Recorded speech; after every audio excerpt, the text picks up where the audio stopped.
Pokoknya kalau ada apa-apa, salahkan aja kami berdua sama Ustaz Anom. Kami ini udah biasa disalah-salahkan orang. Bagaimana orang tua yang tidak bertanggung jawab ketika kita kecil, sedangkan dia minta uang terus? Berdosakah kita tidak memenuhi permintaannya? Generasi ini 3.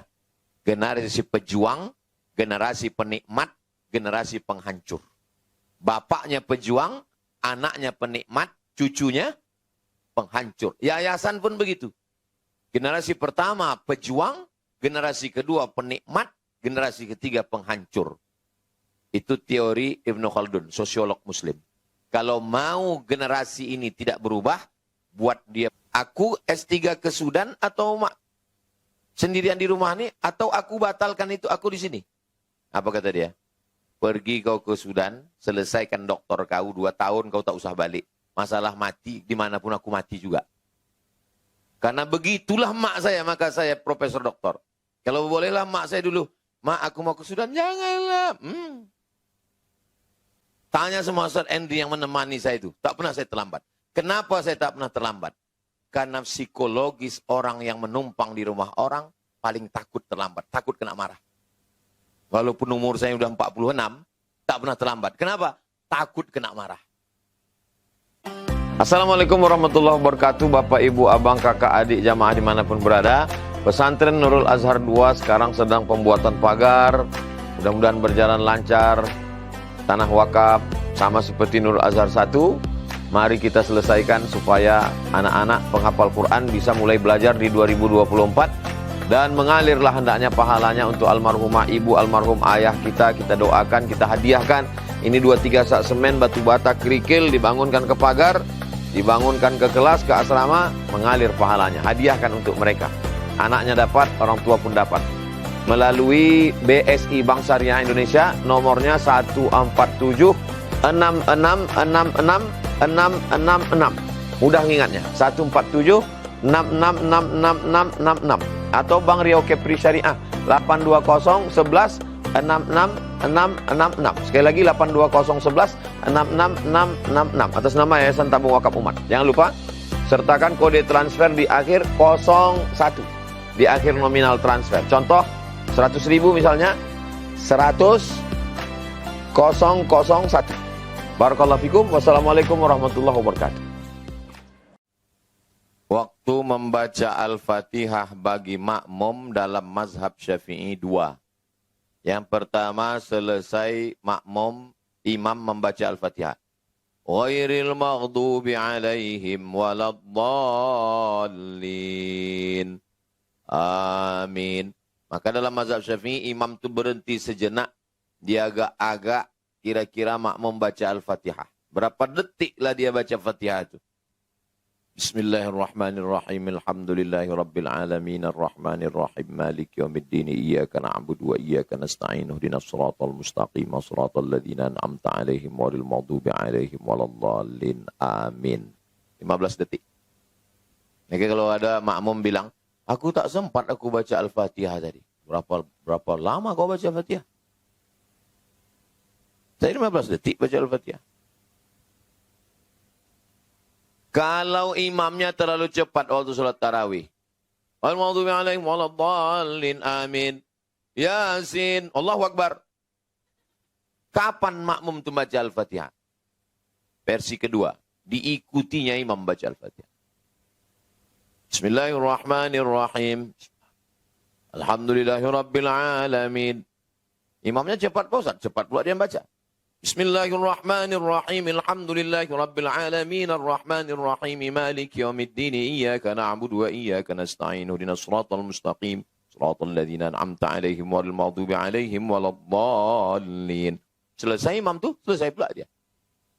2 cara. Kalau imamnya slow setelah Fatihah. Kalau imamnya cepat serentak dengan bacaan Al-Fatihah. Tapi yang ini tadi aneh. Sebelum imam itu baca Fatihah pula dia baca Fatihah. Cuman, kapan dia baca iftitah? Hanya 2 itu saja dalam kitab-kitab mazhab Syafi'i. Adapun pada sholat zuhur, tak tahu kita kapan imam itu baca Al-Fatihah. Bisa jadi makmum itu lebih dulu baca Al-Fatihah. Imamnya pelan. Allahu akbar kabira. Walhamdulillahi katsira. Makmumnya di belakang. Allah. Makmum itu bisa jadi lebih dulu. Yang tak boleh lebih dulu itu yang nampak. Bukan yang tak nampak, yang tak terdengar, imam tak tahu. Yang tak boleh lebih dulu itu yang nampak. Apa itu nampak? Gerakan. Allahu akbar. Maka makmum bergerak ketika imam bilang bar. Allahu akbar. Baru dia bergerak. Kalau tidak, dikhawatirkan dia mendahului imam. Allahu akbar. Baru dia bangkit. Jangan imam baru A, dia udah bangkit. A kata imam, dia bangkit. Imam itu tua. Tegaknya imam masih duduk lagi. Bar kata imam, baru bergerak. Itu teknis supaya jangan sampai mendahului imam. Mendoakan anak dianjurkan dengan amalan sunat dulu. Sholat sunat dulu 2 rakaat. Sholat sunat 2 rakaat, sholat sunat mutlak bisa, sholat sunat hajat bisa. Usolli sunnatal hajat raka'ataini lillahi ta'ala. Hajatnya dalam hati. Hajatnya supaya dibukakanlah pintu hati anakku ini. Supaya selamatlah dia dari pergaulan bebas. Allahu Akbar. Waktu berdoa, berdoa dengan tawassul. Ya ayyuhalladzina amanu taqullah. Hai orang beriman, takutlah kamu kepada Allah. Wabtaghu ilaihil wasilah. Bertawassullah. Bertawassul dengan amal soleh. Hadisnya Sahih Bukhari. 3 orang terjebak dalam gua. Ya Allah, aku bertawassul kepada Engkau dengan amal sedekahku. Bukakan pintu gua nih. Terbuka. Itu dalil boleh bertawassul dengan sedekah. Ya Allah, berkat sedekahku kemarin untuk YTWU. Sedekahku untuk Pondok Pesantren Nurul Azhar. Bukakan pintu hati anakku ini untuk berjilbab. Untuk menutup aurat. Boleh berdoa, bertawassul dengan amal soleh. Yang kedua, bertawassul dengan orang soleh. Kalau yang tadi dengan amal soleh. Saya kalau berdoa bertawassul 10. Allahumma inni atawassalu ilaika bihaqqi nabika Muhammad sallallahu alaihi wasallam wa alihi at-tayyibin at-tahirin wa ashabihil mayamin wan nabiyyin wasiddiqin wasyuhada wassalihin wal malaikatil muqarrabin wal ulama'il amilin wal awliya'is salihin. 10. Ya Allah, aku bertawassul kepadamu dengan Nabi Muhammad wa alihi at-tayyibin, keluarganya, wa ashabihil mayamin, sahabat-sahabatnya, wan nabiyyin, nabi-nabi, wasiddiqin, orang yang benar, wasyuhada, orang mati syahid, wassalihin, orang soleh, wal malaikatil muqarrabin, malaikat, wal ulama'il amilin, ulama, wal awliya'is salihin, dan wali-walimu. 10. Berkat mereka ini semua, kabulkanlah doaku. Itulah maka Wahabi menuduh saya musyrik. Karena saya bertawas. Bagi mereka semua orang yang bertawassul kepada Syekh Abdul Qadir Al-Jilani, bertawassul kepada Nabi, bertawassul kepada ahli Badar, musyrik. Ibu-ibu ini semua bertawassul kepada ahli Badar. Betul apa tak betul? Kapan kami bertawassul dengan ahli Badar, Pak Ustaz? Salatullah, salamullah, ala toha rasulillah. Salatullah, salamullah, ala yasin habibillah. Tawassalna wabil hadi wa kulli muja bi ahlil badr. Musyrik semua kalian. Musyrik, 4 dulu tawasul. Tawassalna bi bismillah wabil hadi, bertawasul dengan Nabi Muhammad. Wa kulli mujahid, semua mujahid. Bi ahlil badri. Ahli Badar. 313 orang ahli Badar. Bertawasul. Musyrik semua menurut Wahabi. Makanya saya heran ketika Ustaz Al-Nob mengatakan membela kita. Malah Ustaz Al-Nob pula yang disalahkan. Loh. Ustaz Al-Nob ini membela kita dari disyirikkan orang. Kenapa dia pula yang diserang? Jadi saking banyaknya orang gila, kita pun ragu dengan kewarasan kita jadinya. Iya. Nah, saking banyaknya orang. Pergilah ibu ke rumah sakit jiwa, kilometer 11. Pas di depan tuh, depan security itu, ada orang gila duduk itu. Tanyanya, Bapak gila ya? Katanya. Aku nih waras, kau gila. Masuk kita ke dalam. Duduk orang gila rame-rame tepuk tangan. Oh, orang gila. Oh, orang gila. Kita pun marah. Aku nih waras, kalian yang gila. Masuk kita ke dalam, jumpa orang gila. Bawa rokok. Ada mancis, Pak. Bapak kan gila. Masuk lagi kita ke dalam. Lama-lama, udah 4 kali, 5 kali, bingung kita. Sebetulnya siapa yang gila ini? Ustaz Somad itu musyrik. Ustaz Somad itu musyrik. Ustaz Somad itu musyrik. Ustaz Somad itu musyrik. Karena dia bertawassul. Lama-lama semua orang bilang musyrik. Inilah yang dijelaskan Ustaz Al-Naf ini, bahwa bertawassul itu tidak syirik. Bertawassul itu adalah memohon kepada Allah dengan kemuliaan orang-orang yang baik. Orang-orang yang dimuliakan Allah SWT. Sudah dibahas di buku 37 masalah populer. Tapi Ustaz Al-Naf dibacanya lagi dalam kitab-kitab para ulama. Nah ini. Bertawassul dengan Al-Fatihah. Ya Allah, berkat surat Al-Fatihah, luluskanlah anakku. Bisa Al-Fatihahnya dulu atau hajatnya dulu. Ala hazihin niyah wa kulli niyatin sholihah. Al-Fatihah. Luluskanlah anakku. Al-Fatihah. Bukakanlah pintu hatinya. Al-Fatihah. Luruskanlah hatinya. Al-Fatihah. Selamatkanlah dari anak lajang yang selalu datang. Ini tatunya banyak kali. Antingnya sampai 15. Al-Fatihah. Jauhkanlah dia dari LGBT. Al-Fatihah. Berapa kali Pak Ustadz? Beratus kali baca Al-Fatihah. Sebanyak-banyaknya baca Al-Fatihah. Baik sekali. Bagus. Bertawassul dengan surat Al-Fatihah. Artinya pembuka. Semua pikiran yang tertutup terbuka. Semua rezeki yang terkunci terbuka. Semua pikiran yang terbelenggu terbuka. Itulah mana bertawassul dengan Al-Fatihah. Dibukakan Allah semua. Pintu rezeki, pintu jodoh, pintu semua dibukakan Allah SWT. Yang udah terbukanya buka lagi. Bagaimana kita memberi penjelasan kepada teman yang selalu merasa anaknya nakal, nggak bisa diajarin. Sementara kita tahu kerja teman tersebut yang Ustaz bilang tadi, kasih anaknya makan halal. Kalau bapak ibu sanggup, bilang sama dia, anak kau ini jahat karena kau kasih makan haram. Oh tak sanggup saya Pak Ustaz. Tak sanggup, rekaman tadi, minta sama Andri. Kan bisa dipotong dari Andri kan? Nah, potong, share ke ibu-ibu. Share ke dia. Tontonnya, Mak, kau nyindir aku ya? Gitu. Aku tak tahu, nih si Andri bilang, salah kan si Andri? Si Andri yang nyuruh kami nge-share ini bilang, aku pun tak tahu. Pokoknya kalau ada apa-apa, salahkan aja kami berdua sama Ustaz Al-Naf. Kami ini udah biasa disalah-salahkan orang. Kalau Ustaz Hanafi jangan, dia kiai. Nah. Jadi, Ustaz Somad ini nyuruh share ini. Masalah rokok, masalah narkoba, masalah apa. Banyak video kita itu. Tinggal sharekan aja ke grup-grup. Anak sudah diberi ilmu. Pendidikannya baik. Tapi lingkungan teman membuat dia bicara yang tak baik. Mencarut. Ikut teman. Padahal sekolahnya baik. Sekolah Islam. Apa yang harus dilaksanakan orang tua di rumah? Dididik dengan baik. Sekolah baik. Namun teman di sekolahnya tak baik, Pak Ustadz. Kalau ini kejadiannya di Nurul Azhar, sampaikan ke ketua yayasan, sampaikan ke kiai pimpinan pondok, sampaikan ke pembina Ustadz Tatang, supaya dikumpulkan semua guru-guru dan murid-murid. Karena berarti sudah salah ini. Dimasukkan anak ke tempat yang salah jadi salah. Kalau ini kejadiannya di Nurul Azhar, sampaikan. Nanti kita bicara, saya 5 menit, Ustaz 5 menit.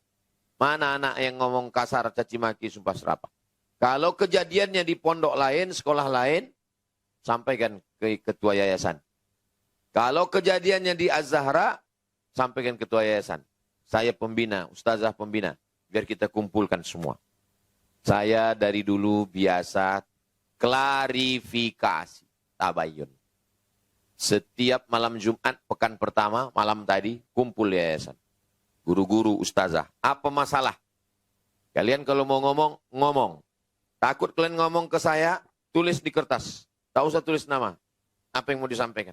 Dan saya tidak akan berusaha mencari-cari kertas siapa ini. Kita mau keterbukaan. Ustaz Al-Nob juga begitu. Ustaz, ini ada orang ngomong begini, begono. Ayo kita ajak dia ngopi, kumpul, duduk. Mau datang ke rumah saya, ayo. Kalau dia takut datang, kita cari tempat. Di mana kita duduk ngobrol. Ini diserang begini, begono. Ajak dia kumpul, dudukkan. Saya tiap 3 hari, Selasa, Rabu, Kamis. Begitu caranya. Karena kalau pimpinan pondok, yayasan tidak dikasih tahu, dia di atas langit ke-7, Sidratul Muntaha, dia tak tahu anak-anak di bawah sudah mencarut, caci maki, sumpah serapah.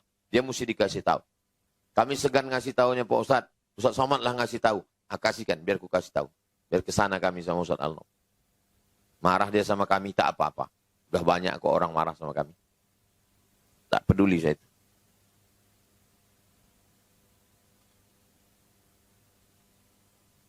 Kalau anak masih SD, lalu masuk pesantren, apa tidak kurang kasih sayang orang tua?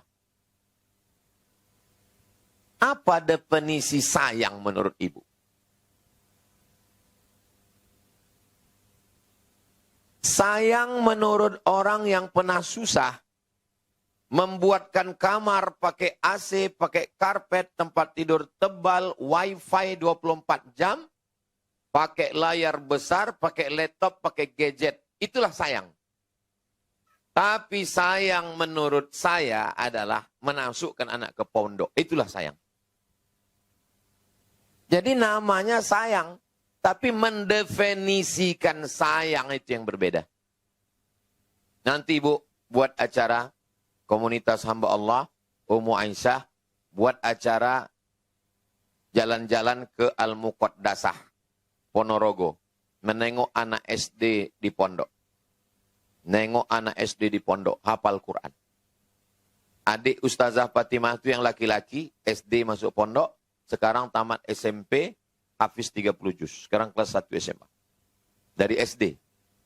Anak Kiai Haji Hasan Abdullah Sahal, itu juga masuknya dulu SD. Karena di Kudus itu SD.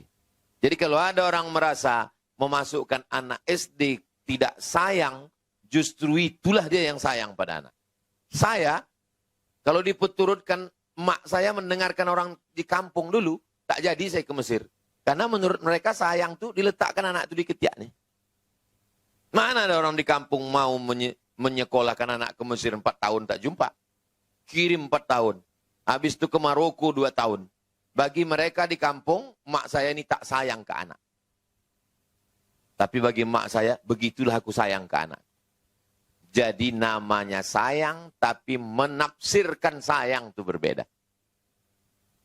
Generasi ini 3. Generasi pejuang, generasi penikmat, generasi penghancur. Bapaknya pejuang, anaknya penikmat, cucunya penghancur. Yayasan pun begitu. Generasi pertama pejuang, generasi kedua penikmat, generasi ketiga penghancur. Itu teori Ibnu Khaldun, sosiolog muslim. Kalau mau generasi ini tidak berubah, buat dia pejuang terus. Juang. Sehingga dia tidak menjadi penikmat dan tidak akan menjadi penghancur. Kenapa pondok-pondok pesantren itu tetap bisa eksis?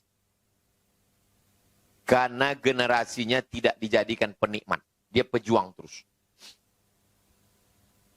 Kiai Haji Imam Zarkashi, pejuang.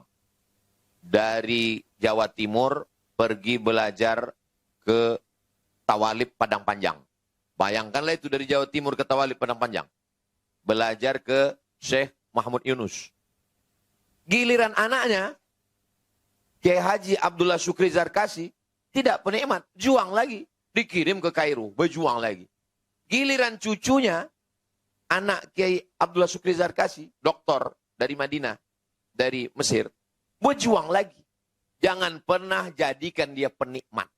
Jadikan dia berjuang terus. Sekali ibu jadikan anak ibu penikmat, bapak jadikan dia penikmat, dia akan menjadi penghancur. Anak saya, keponakan saya, murid saya, mesti jadi pejuang. Pondok, pondok, pondok, Mesir. Mau kemana? Mesir, Libya, Ustaz Adi Hidayat, Libya. Ustaz Zulkifli M. Ali, Mesir, Libya. Ustaz Al-Nob, Pondok Pesantren, Mesir. Ustaz Hanafi, Al-Wasliyah, Mesir. Ini pejuang-pejuang semua.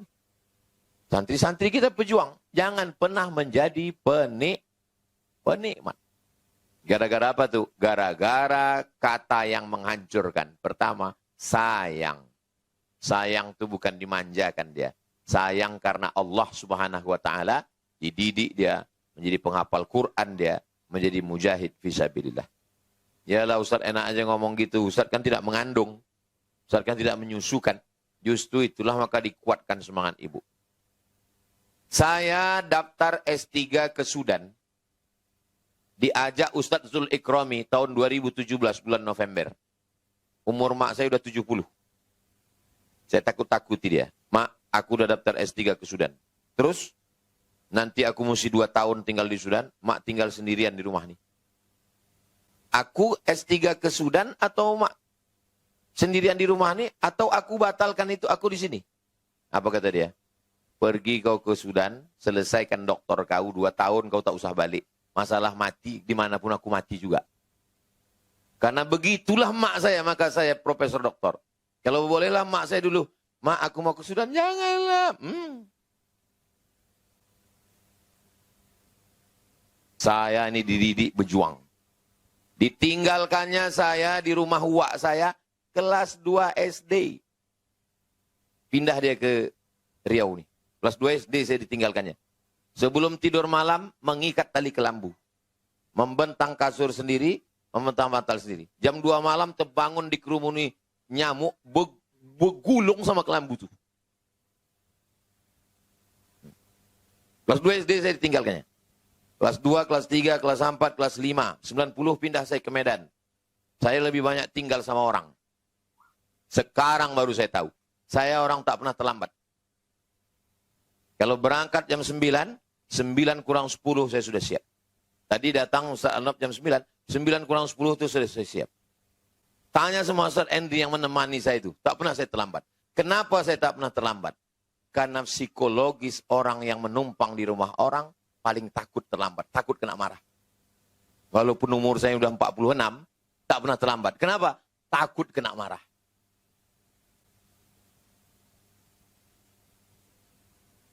Sayanglah mak saya. Kalau bolehlah saya dulu dibawa celak ketiaknya. Mungkin dah jadi hantu saya dah. Memang lain. Maka saya buat di kubur dia. Disemayamkan di sini perempuan yang luar biasa. Yang sudah mendidik dan membesarkan Profesor Abdul Somad. Hajah Rohana. Nanti kalau panjang umur tengok ziarah ke kuburnya. Saya buatkan tulisan itu khusus. Kenapa? Karena dia bukan perempuan biasa. Perempuan yang biasa nih. Ibu.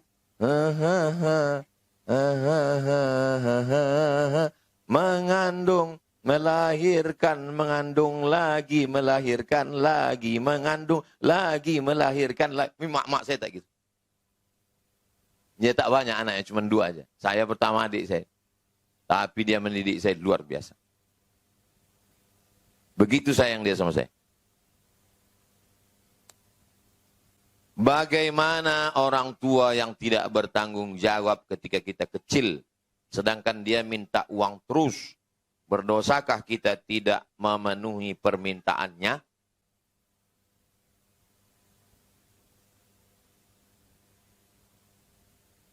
Orang tua yang tidak menjaga kita masih kecil, maka setelah dia tua, tengok dulu. Dia pikirannya sehat atau udah pikun.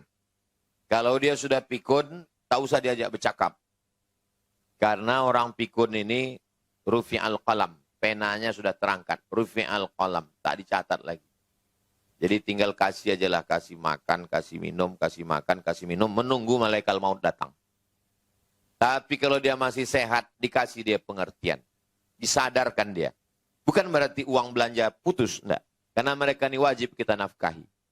Ayah, ibu, anak, istri, itu wajib dinafkahi. Maka dia ini kita kasih nafkah. Menurut standar Pekanbaru. Tak sama antara standar Pekanbaru dengan Papua. Kira-kira di Pekanbaru berapalah standar makan minum orang. Yang tak terlalu mahal, tak terlalu murah. 2 juta Pak Ustaz. Kasih dia 2 juta untuk makan minumnya. Jangan sampai tak dikasih. Masalah dia dulu tidak mengurus kita, itu urusan dia dengan Allah. Itu urusan dia dengan Allah SWT. Jangan karena salah dia, lalu membenarkan kita untuk berbuat salah. Itu tak betul. Saya ulang sekali lagi. Jangan karena kesalahan dia, membenarkan kita untuk berbuat salah. Itu cara berpikir begitu tak betul.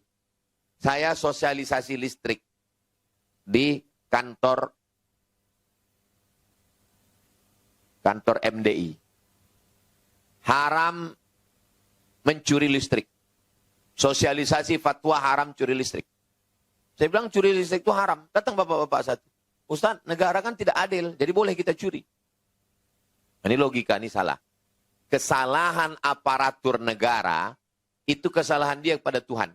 Tidak membenarkan kita untuk mencuri duit negara. Karena kalau kita curi listrik milik negara, kita bukan mengambil milik aparat. Tapi itu milik seluruh orang Indonesia. Maka dosanya se-Indonesia. Itu cara logika berpikir itu mesti diluruskan. Bagaimana cara kalau anak tidak mau masuk pondok saat SD? Ibu rayu-rayu lah. Merayu bapak itu aja dulu bisa. Masa merayu dia tidak? Ya, kalau saya ajar ibu itu mengajak itik berenang itu. Menyuruh anak makan.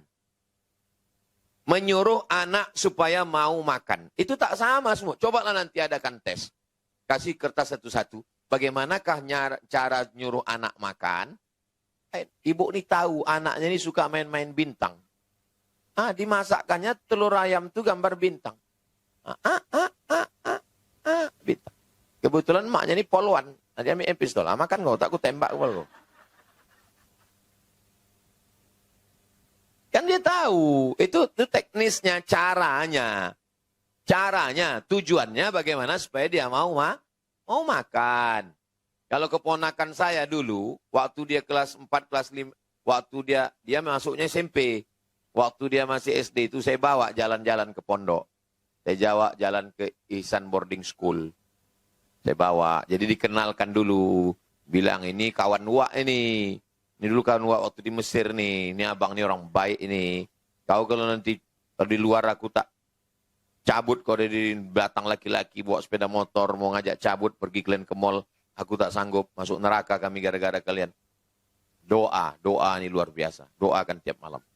Nah ini tentang masalah anak-anak. Insya Allah. Wallahu a'lam. Habis. Sekarang jam 11.30. Ala hadhihin niyah. Untuk niat yang baik-baik. Al-Fatihah. A'udzubillahi minasyaitonirrajim. Bismillahirrahmanirrahim. Alhamdulillah Rabbil Alamin. Ar-Rahmanirrahim. Malik yaumiddin. Iyyaka na'budu wa iyyaka nasta'in. Ihdinas siratal mustaqim. Siratal ladzina an'amta 'alaihim ghairil maghdubi 'alaihim waladdallin. Amin. Allahumma shalli 'ala sayyidina Muhammad wa 'ala ali sayyidina Muhammad. Assalamu alayka ya Rasulullah. Allahumma inna natawassalu ilaika bihaqqi nabiyyika Muhammad sallallahu alaihi wasallam wa alihi at-tayyibin at-tahirin wa ashabihi al-mayamin wan nabiyyin was-siddiqin was-syuhada was-salihin wal malaikatil muqarrabin wal ulama'il 'amilin wal awliya'is salihin. Anta ja'al abna'ana wa banatina minas salihin was-salihat. Jadikan anak kami anak-anak yang saleh dan salihah. Min hafizil Quran wal hafizat, menjadi para penghafal Quran. Wal afina 'anil nas, memaafkan orang lain. Al afifat waz zahidat, menjaga diri dari yang haram dan syubhat. Zuhud, tidak tamak kepada dunia.